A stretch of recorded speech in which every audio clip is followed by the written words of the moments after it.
Hey everybody, welcome to another edition of One Question, One Answer. We are here today, a little different setting, but we thought we'd mix it up for you. I mean, who doesn't want a moose in the background? Yes. But we have a great question today. It's all the rage, podcasting. It's back, it's better than ever, it's everywhere. So I thought I'd invite a few friends today, talk about the question of how can marketers apply podcasting to their content marketing program? That question goes deep. There's a lot of different ways you could look at it. So we're going to get a couple different perspectives. I'm pretty excited about it. Bill, why don't you start us off? What do you think? Well, I think like anything you might do on a content marketing platform, you kind of have to decide what you're going to do with it. You need to start somewhere, figure out what you're going to talk about, how it's going to fit in with the rest of your content marketing platform, who you want to listen, and what goals you want it to accomplish. And you have to make it entertaining somehow, because it's different than just putting up a blog post. Someone's going to be listening to you or whoever you recruit to do this for, however long a time you want. So it's like everything. You need strategy behind it.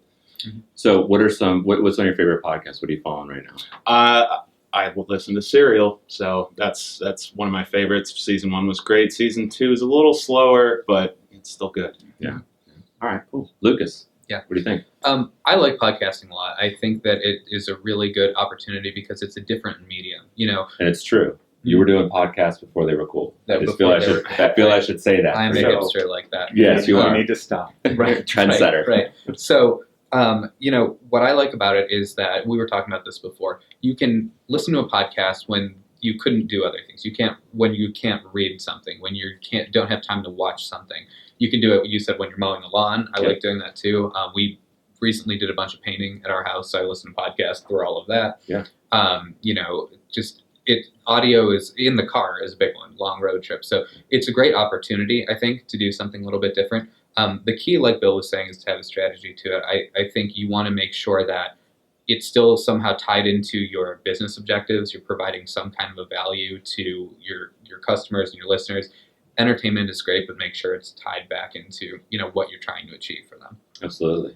And any shout out to any podcasts you're following or listening to? Yeah, so one from a business side, I listen to Joe Plitzy and Robert Rose's This Old Marketing. It's great recap of content marketing news. And then for more fun, there's a family of podcasts by a company called Radiotopia. One called 99% Invisible, which is all design. Another one called Criminal. So That's really good. All of those ones are good. Nice. Mike. Me. Yeah. What do you think? Well, from creative side, creative director here, not the content guys like these. But you said entertaining, but not just to be entertaining for entertainment's sake.